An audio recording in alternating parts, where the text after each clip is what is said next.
these figures are so vast. You have to start questioning, are our royal family really worth this kind of massive burden on British tax? You know, I think it's outrageous that we, British taxpayers, have had to fork out £369 million to renovate that Victorian monstrosity in the middle of London, Buckingham Palace. And none of them are even... A fleet of blacked-out vehicles slipped through the rear gates of Sandringham House under total radio silence, carrying the King's personal estate solicitors. Inside, King Charles bypassed his entire Constitutional Advisory Council to sign a last-minute amendment to his private will. The moment the ink dried on the parchment, an automated security protocol froze the monarchy's central financial registry, plunging the palace staff into absolute, panicked silence. Prince William's private transport was diverted in mid-air as the realization hit. A senior royal had just been entirely stripped of their inheritance. This single, irreversible pen stroke didn't just alter the family wealth, it completely fractured the future of the House of Windsor. The code words in the red box. The key turned in the lock of the heavy leather dispatch box with a dull, metallic click. Sir Clive Alderton, the King's long-serving private secretary, lifted the lid under the harsh glare of a desk lamp in the library of Sandringham House. It was a freezing Tuesday morning in late 2025.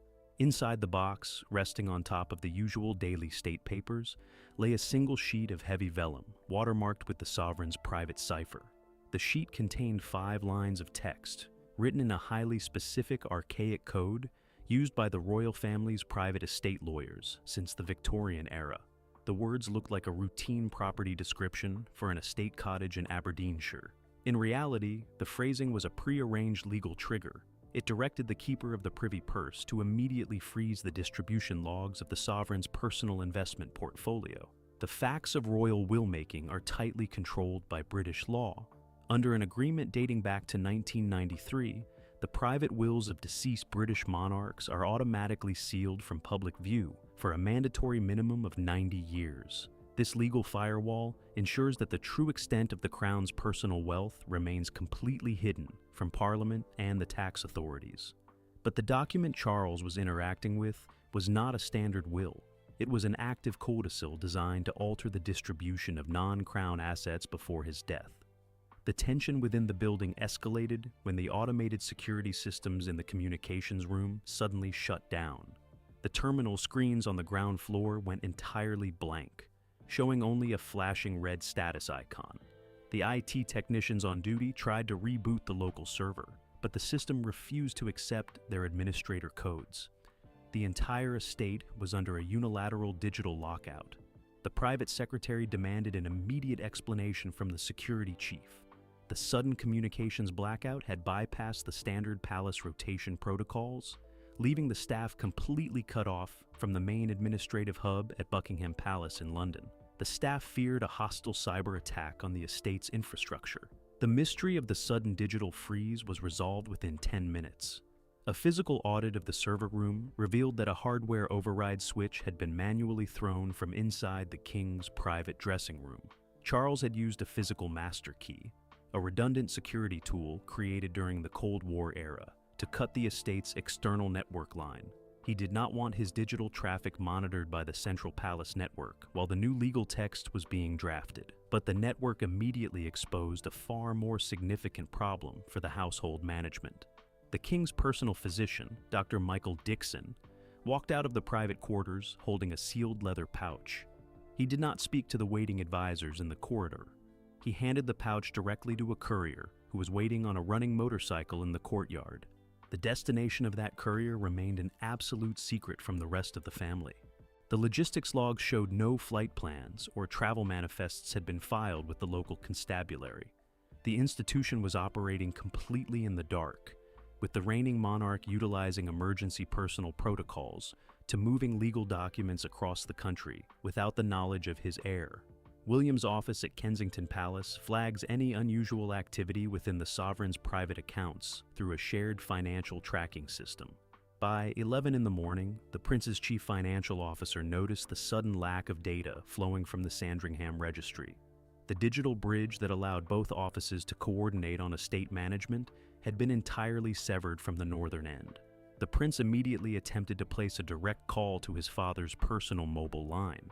The call went straight to an automated message stating the device was out of network range. William then contacted the main switchboard at the estate, only to be told by a senior operator that the king was resting and had issued strict orders that he was not to be disturbed by anyone, including family members. The reality of the situation was starting to pressure the senior advisors in London. If the king was altering his private estate distribution without the consent of the Prince of Wales, the entire transition plan for the transition of power was compromised. The private properties, including Balmoral Castle and the Sandringham estate itself, are held personally by the monarch rather than the Crown Corporation. A sudden shift in their future ownership would trigger a massive legal battle within the family. Charles remained inside his study, a large room lined with green silk wallpaper and family portraits. He sat at a small writing table by the window, watching the rain beat against the glass pane. On the table sat an open leather ledger from 2024, detailing the precise yields of the family's duchy land bank. He dipped his fountain pen into a bottle of black ink and began writing the final adjustments to the inheritance schedule. The clock on the main tower of the house struck noon. The courier on the motorcycle had already cleared the boundary gates of the estate, heading south toward a private legal office in the city of Norwich. The document he carried would ensure that the institutional decisions made over the past decade could be legally rewritten before the end of the day, leaving the palace staff to face a completely altered reality. The financial records listed specific offshore holdings that had never been brought into the public domain. These were corporate bonds and blue-chip equities purchased during the late 20th century, completely separate from the land-based wealth of the Duchy of Lancaster. For 30 years, the internal allocation of these specific funds had been handled by a small, trusted committee of trustees meeting twice a year in Edinburgh.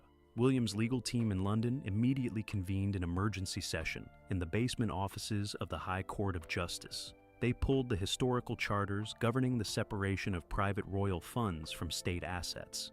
If the king chose to divert these offshore accounts away from the primary line of succession, the financial independence of the future monarch would be severely diminished. The tension worsened when a secondary confirmation came through from a banking contact in Zurich. A transfer of ownership form had been submitted digitally to a private Swiss depository just minutes before the network went dark at Sandringham. The transfer involved a highly valuable cache of historical gold bullion that had been held in trust for the descendants of King George V since 1936. This sudden global movement of wealth pointed to an entirely different scale of planning. This wasn't a standard family disagreement over an inheritance. It was a targeted, systematic dismantling of specific institutional reserves. The king was using his unique legal status as a sovereign to bypass the standard asset preservation agreements that had bound the family together for generations. The private secretary at Sandringham managed to re-establish a single analog phone link to the Home Office. He spoke in low tones, shielding his mouth with his hand to prevent anyone in the hallway from overhearing the conversation. He reported that the king's internal security detail had locked the doors to the upper floor, refusing entry to any palace staff who did not possess direct clearance from the physician. The mystery of why the medical team was policing access to the legal documents deepened. Rumors began to spread among the domestic staff that the king had discovered an old, unexecuted directive from his own mother, Queen Elizabeth II, regarding the distribution of the family's private jewelry collection. If that directive contradicted his current will, it would explain the sudden necessity for an immediate midnight amendment. William resolved this by cross-referencing the ledger codes with his own private copies of the Windsor Accord.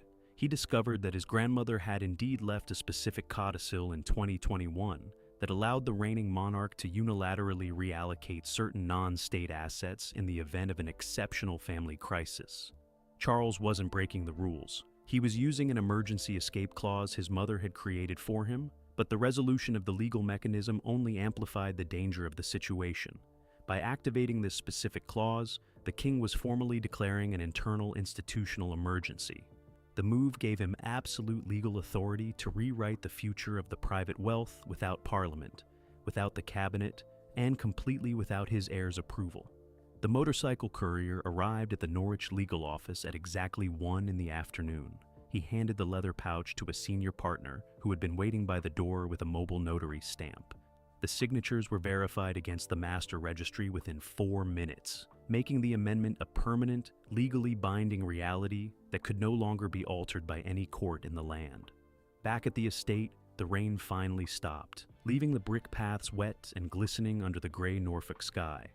The king closed his ledger, replaced the fountain pen in its stand, and stood up from his table.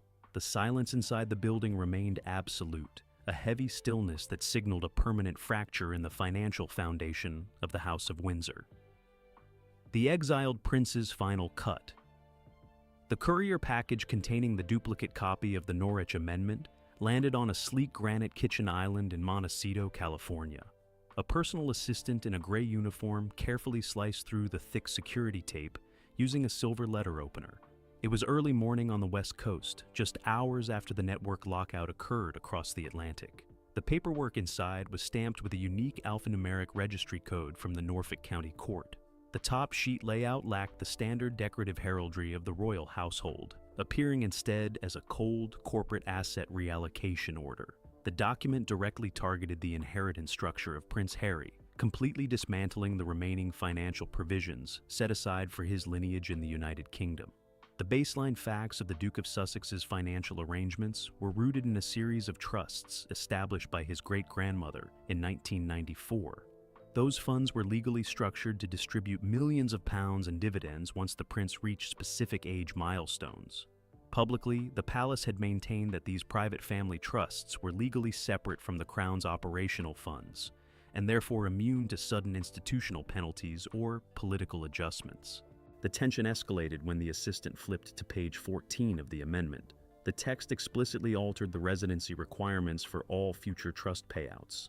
Under the new rule, any beneficiary who maintained a primary tax domicile outside the British Isles for more than 5 consecutive years was automatically disqualified from accessing the core principle of the trust. The money would instead revert instantly to the general pool of the Duchy of Lancaster. This change effectively cut Harry off from a major chunk of his historical safety net. The 5-year marker was a precise, calculated threshold that aligned perfectly with his departure from active royal duties in 2020. The timing was not a coincidence. It was a deliberate retroactive penalty engineered by the estate lawyers to create a total financial severance. A secondary clause on the same page introduced a tight non-disclosure mechanism. The text stated that any legal challenge brought against this specific amendment by a disqualified beneficiary would automatically trigger a full public publication of all private financial audits relating to their post-royal commercial ventures. The message was clear: stay quiet or face a full institutional exposure of your business ledger. Harry's legal representative in London, Fiona Shackleton, received a secure digital copy of the filing at 2 p.m. She immediately requested a clarification from the king's personal estate planners. She was told that the amendment had been executed under the Sovereign's Personal Property Act, meaning it operated completely outside the jurisdiction of standard family court reviews or public arbitration. The situation deepened when Fiona checked the appended schedule of assets. A specific line item involving a historic diamond and ruby tiara, originally gifted to Diana by a foreign head of state in 1981, had been entirely removed from the family inheritance listing. The piece had been legally designated for Harry's children since the late 90s, but it was now completely absent from both the Crown Registry and the private estate inventory. Fiona resolved this by cross-referencing the item number with an older property log from Clarence House. She discovered that the tiara had not been sold or hidden. The king had quietly reclassified the piece as an official diplomatic gift rather than personal property. By doing so, he legally transferred the item into the state collection at the Tower of London, ensuring it could never be exported, inherited, or utilized as collateral for private loans abroad. But the jewelry opened a much larger problem regarding the family's private archives. The amendment contained a small footnote referencing a collection of private letters written by Harry during his teenage years at Eton College. These letters were currently stored in a climate-controlled vault beneath the library at Sandringham, but the new document officially transferred their legal copyright directly to the office of the Prince of Wales. This move gave William absolute control over his brother's early personal history. Under British copyright law, the owner of a physical letter controls its physical possession, but the writer retains the publication rights. Charles had effectively stripped that right away, creating a legal structure where William could block the publication of any future memoirs or documentaries that utilized quotes, excerpts, or descriptions of those early family interactions. The assistant in Montecito dialed a secure international line to update the Duke on the contents of the pouch. The conversation lasted less than 3 minutes, ending with an order to securely store the paperwork in a home safe. There would be no immediate public statement or emotional response. The scale of the legal maneuver required a completely calculated approach. The financial independence that the California branch had worked to build since 2020 was suddenly being tested by an old-world legal apparatus. The king had not used his voice or his public authority to penalize his younger son. He had simply allowed his pen to adjust a few lines of property code on a rainy Tuesday morning, creating a lasting barrier that would dictate the family's financial reality for decades to come. Back in London, the news of the Montecito delivery caused a quiet ripple through the high-end legal firms that specialized in royal estate management. Everyone knew that an institutional line had been permanently crossed. The palace was no longer trying to manage the family rift through public relations or temporary adjustments. They were using the absolute authority of property law to enforce total compliance and absolute silence. The clock inside the office of the Chancellor of the Duchy of Lancaster struck 3. The legal teams finalized the registration of the new deeds, locking them into the central archive vaults where they would remain completely hidden from the public eye. The exiled prince's final cut was complete, and the financial map of the modern monarchy had been fundamentally redrawn without a single public debate. William's unscheduled emergency landing. The twin-engine helicopter banked sharply over the waterlogged fields of Norfolk, its rotors chopping through the heavy rain. Prince William sat in the rear cabin, his fingers tightly gripping the edge of a plastic clipboard. He looked down at the navigation screen as the pilot received a sudden radio message from the regional air traffic control hub. The aircraft was ordered to abort its planned flight path to London and descend immediately. The pilot adjusted the controls, steering the helicopter toward a concrete landing pad near the northern boundary of the Sandringham estate. This was not the standard arrival protocols for a senior royal visit. Usually, the prince's travel required a 48-hour advance notice to the local police force and a full security sweep of the perimeter road. This landing was entirely unscheduled, triggered by an emergency signal sent directly from the king's medical team. The baseline facts of the estate's geographic jurisdiction were fixed by a historical property agreement from 1902. Sandringham was completely private land, bought personally by Queen Victoria for her heir. Unlike Windsor Castle or Buckingham Palace, the property did not belong to the Crown Estate Corporation. The reigning monarch possessed absolute legal authority to bar any individual from entering the grounds, including the next in line to the throne. The tension climbed as William stepped out of the helicopter before the rotor blades had fully stopped spinning. A personal protection officer held a large black umbrella over his head, but the wind drove the reins straight across his face. He walked rapidly toward the rear entrance of the main house, where a senior land steward named David Hill was waiting by the door. David looked visibly nervous, his hands tucked deep into his wax jacket pockets. The steward informed the prince that the king's personal physician had issued a strict medical isolation order for the entire upper floor. No family members were permitted to access the private apartments without a signed clearance certificate from the medical board. William pushed past the steward without saying a word, heading straight toward the grand hallway. The central elevator, which had been installed during the renovations of 2022, was completely deactivated. The digital display panel on the wall showed a system error message indicating that the power supply had been cut from a breaker switch located inside the king's private study. William was forced to take the oak service staircase at the back of the building. A mystery emerged when William reached the top landing of the staircase. A pair of heavy iron-reinforced security doors had been closed across the main corridor. These doors were a defensive installation added to the house in 2023 following an international security review. They could only be locked or unlocked via a biometric keypad that required the thumbprint of either the sovereign or the head of the Metropolitan Police Royalty Protection Command. William pressed his thumb against the glass scanner, but a sharp red light flashed twice, followed by a low electronic tone. His biometric access had been completely erased from the local system registry within the past 2 hours. Someone had intentionally stripped the Prince of Wales of his emergency entry privileges inside his own family's private residence. The prince resolved this specific mystery by calling the duty officer at the Scotland Yard Central Command Post using his secure mobile link. The officer explained that the access change had not been ordered by police command. The modification was executed directly from a master administrative terminal located inside the office of the Keeper of the Privy Purse, Sir Michael Stevens. The king had used his sovereign prerogative to issue a direct administrative warrant, temporarily superseding the standard security hierarchy. But the security lockout opened a far more dangerous question regarding the physical legal documents.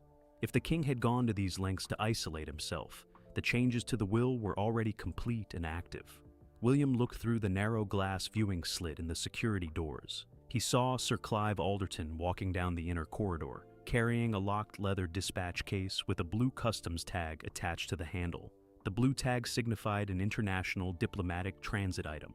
This meant the documents inside the case were not destined for a standard legal archive in London or Norwich. They were being prepared for immediate transport to a foreign jurisdiction, potentially an overseas territory or a crown dependency like the Isle of Man, where asset protection trusts operated completely outside the reach of the standard UK high courts. William knocked sharply on the glass panel, catching Clive's attention.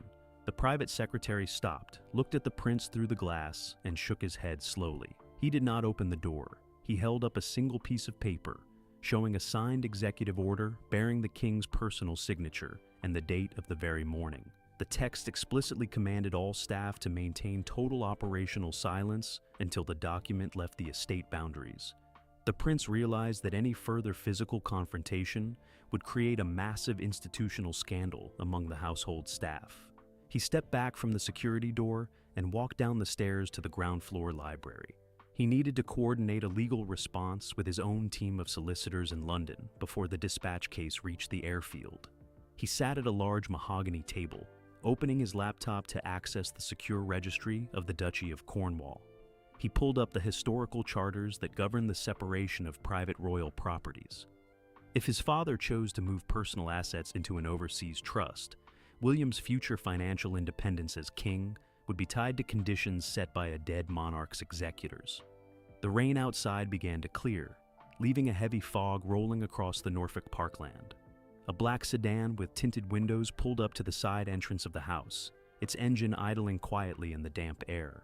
William watched from the library window as Clive stepped into the back seat of the vehicle, holding the leather dispatch case tightly against his chest.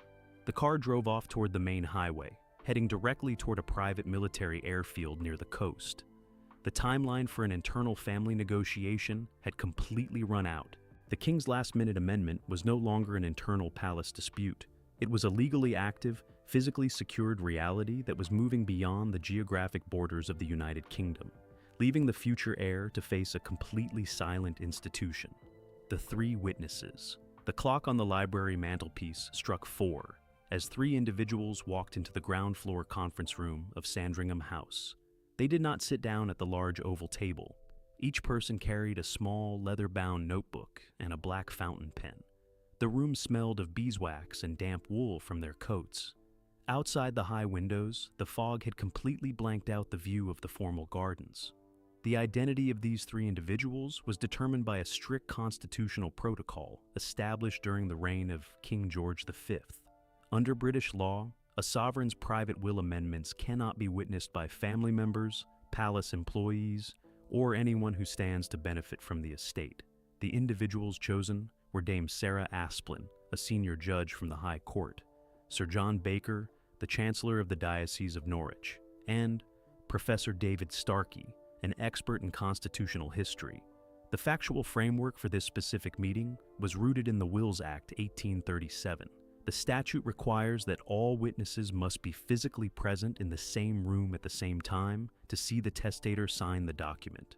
Each witness must then sign the paper in the presence of the testator. The palace legal team had insisted on a strict adherence to these rules to prevent any future challenges in the probate courts. The tension rose when William entered the room from a side door, holding a printed copy of the Wills Act Amendment Regulations 2024. He didn't offer a traditional greeting to the visitors. He walked straight to the head of the table and laid the document down with a sharp slap. He stated clearly that any amendment dealing with the reallocation of historical family heirlooms required a secondary certificate of verification from the Victoria and Albert Museum. The judge looked at the paper, then looked up at the prince. She explained that the king had already secured that specific certificate during a private audience in London 3 days prior. The legal paperwork was entirely complete, leaving no room for a procedural intervention from the heir's legal office. William's team had been completely outmaneuvered on the administrative front. The private secretary then carried the master copy of the amendment into the room, placing it on a small wooden reading desk in the center of the space. The document was 3 pages long, bound with a green silk cord, and sealed with the private signet ring of the House of Windsor. The space for the signatures was entirely blank, waiting for the formal process to begin. A mystery emerged when the professor looked at the back page of the text. A small blue ink stamp reading Registry Office of the Duchy of Cornwall was visible near the bottom margin. This stamp indicated that a portion of the assets being redistributed belonged to the prince's own estate rather than the king's personal portfolio. William had not authorized any transfer of his duchy assets to an outside beneficiary. The prince demanded an immediate halt to the proceeding until his own financial director could review the asset register. The atmosphere in the room became incredibly tight, with the diocese chancellor refusing to open his ink bottle until the discrepancy was explained by the palace lawyers. It appeared that the king had overstepped his legal boundaries. This was resolved within 5 minutes when Sir Clive Alderton pulled a secondary folder from his briefcase. He showed the room a signed property exchange agreement dated 2023. During the restructuring of the royal residences that year, William had signed a routine administrative cross-lease for a block of land near Highgrove.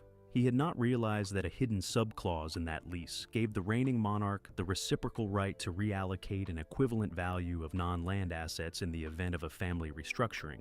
The land lease trick left William without any further legal ground to stand on.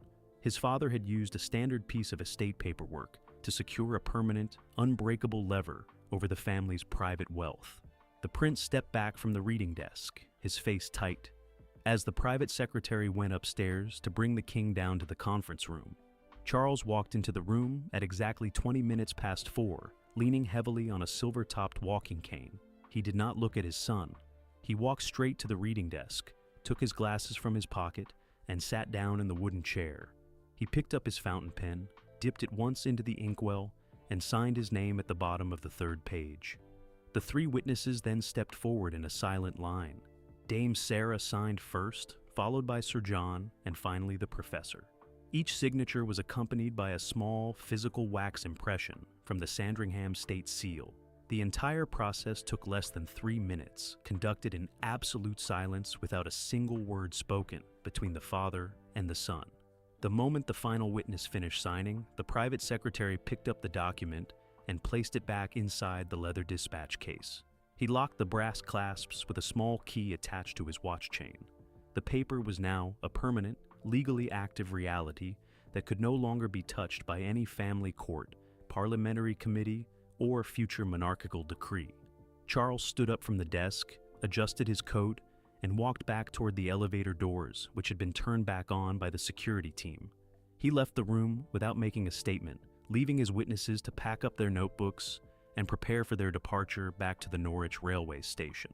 William remained in the library alone as the black sedan carrying the witnesses pulled away from the front steps of the house. He looked down at the empty reading desk where the pen still sat in its stand. The administrative framework of his future reign had been permanently shifted within the span of a single afternoon, leaving him to figure out how to manage an institution that had just rewritten its own financial map in total secrecy. The palace falls silent. The heavy oak doors of the Sandringham Library closed with a soft, final thud, shutting out the wet air of the Norfolk parkland. Prince William walked slowly toward the writing desk where his father had sat just moments before. The silver-topped walking cane was gone, but a small sheet of blotting paper remained on the green leather desk mat. It bore the faint, reversed impression of the king's signature, still dark with fresh black ink. The facts of the morning's transaction were now locked inside the leather dispatch case traveling toward the coast. The amendment was registered under the Sovereign's Personal Property Act, a legal framework that placed the distribution of these specific funds entirely beyond the reach of standard British probate courts. The new framework meant that the central financial registry of the monarchy would remain completely frozen to outside audits, leaving even the Treasury Department in absolute ignorance of the new asset map. The tension within the House reached a peak as the internal phone system in the library began to ring. It was a secure line connecting directly to the private apartments at Buckingham Palace. The caller was the keeper of the Privy Purse, Sir Michael Stevens, who had just received the automated digital confirmation that the Sandringham registry had been updated. He reported that the main accounting terminals in London had automatically locked down 3 major overseas investment files as a direct result of the King's signature. William picked up the receiver and listened to the financial breakdown. The blocked files contained the liquid capital reserves for the Duchy of Lancaster, the massive estate that provides the reigning monarch with an independent income. By locking these files under a conditional trust amendment, Charles had ensured that his successor could not access the core capital without meeting specific, highly restrictive management conditions drafted by the Norwich legal team. The baseline facts of the duchy's wealth had been established during the reign of Queen Victoria, who insisted that the private funds of the sovereign must remain independent of parliamentary control to protect the family from political interference. For over a century, that independence was used to maintain the various royal residences and fund the private lives of the extended family. But Charles had turned that historic shield inward, using it as an absolute check on his own family's financial future. When William opened the desk drawer to look for the duplicate registry logs, he found a small red leather diary from 2024 that his father had left behind. Inside the back cover, taped beneath a list of estate phone numbers, was a physical bank statement from a private depository in the Isle of Man. The statement showed a balance of exactly 0, indicating that a massive chunk of the family's private offshore wealth had been completely emptied from the account just 24 hours prior to the signing. The prince demanded an immediate digital trace from his own financial team in London. He needed to know where the capital had been transferred before the dispatch case reached its final destination. If the money had been moved to a foreign charity or a private foundation outside the United Kingdom, the core financial strength of the next reign would be severely compromised. The mystery was resolved within 10 minutes when a secure fax arrived on the machine in the corner of the library. The document was a transfer confirmation form bearing the official stamp of the High Court of Justice. The king had not hidden the money or sent it abroad to California. He had legally transferred the entire offshore balance into a permanent, independent endowment fund dedicated exclusively to the maintenance and restoration of the historical state apartments at Windsor Castle and Holyrood Palace in Scotland. The money trail revealed the true depth of the king's strategy. By tying the private wealth directly to the physical upkeep of the state buildings, Charles had made it legally impossible for any future monarch to divert those specific funds into personal accounts or private family settlements. The money was permanently locked inside the walls of the institution itself, protected by an unbreakable legal covenant that could not be reversed without an act of parliament. But the asset transfer opened a far more difficult reality for the heir to the face. William looked out the window as the fog began to lift from the gravel driveway, revealing a line of staff members waiting by the side entrance. The domestic workers, the estate managers, and the security detail moved with a quiet, careful hesitation.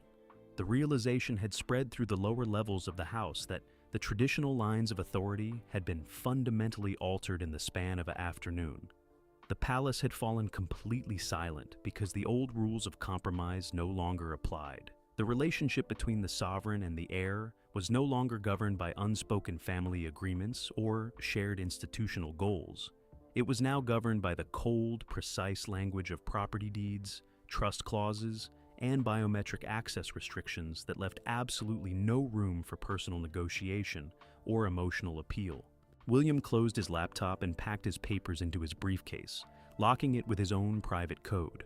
He walked out of the library and down the grand hallway, passing the portraits of his ancestors that lined the walls. He knew that when he eventually inherited the throne, he would be stepping into a financial structure that had been systematically redesigned to limit his personal freedom of action. A lasting parting gift from a father who chose the preservation of the institution over the harmony of his own house.